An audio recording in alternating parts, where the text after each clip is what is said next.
Shall we pray? Let the words of my mouth, the meditation of my heart be acceptable in thy sight, O Lord, our strength and our Redeemer. We say together, amen. Protocol has been established, special recognition to my mentor, Dr. Bounds. John 3:16 says, for God so loved the world that he gave his only begotten Son, that whosoever believe in him shall not perish, but have everlasting life. A distressed and battered woman looking through the lens of a failed career after leaving an abusive husband asked herself a rhetorical yet rational question. What's love got to do with it? Well, Tina, the Greeks had three words primarily for love. The first word, eros, which the English word erotic is derived from. Eros is not mentioned in the New Testament, for it is all about taking, getting something without giving in return. It's a selfish love. Secondly, you have the word phileo, which we get the word Philadelphia, the city of brotherly love. It's a love between friends and family, a familiar love. But as mentioned in our text, we have here agapeo or agape love, which means unconditional love. It has nothing to do with the one being loved. It's all on the responsibility and the character of the lover. You don't do anything to receive this kind of love. The love of God is incomprehensible. Scholars and theologians still try to plummet its depth. This verse answers and addresses several isms and propagandas that culture and the world throws at the church. For God responds to atheism that says there is no God. For God so loved responds to nationalism, materialism that asserts that God is an impersonal force.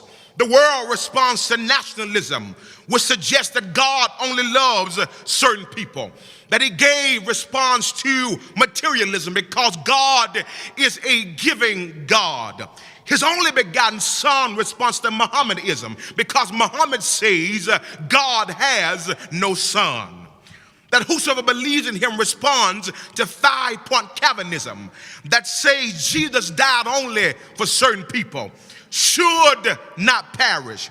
Responds to destructionism that says there's no hell. And when we are dead, that's it. Have everlasting life responds to Arminianism that says God only gives a certain kind of life. But as I look at the text, I see the source of love.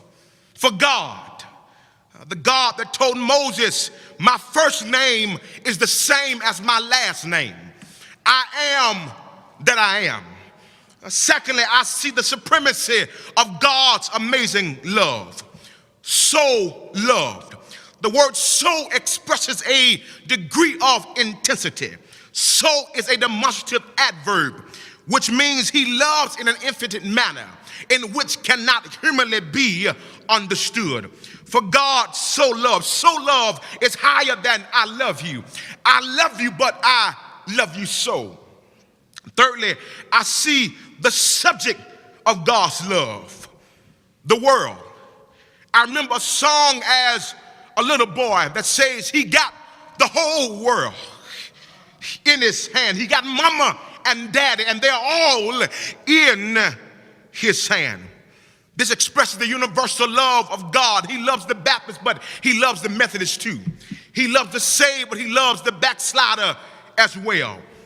Then I noticed the sacrifice of his love. His only begotten Son. God pulled back the curtains of eternity, got on the microphone and said, this is my beloved Son, in whom I am well pleased.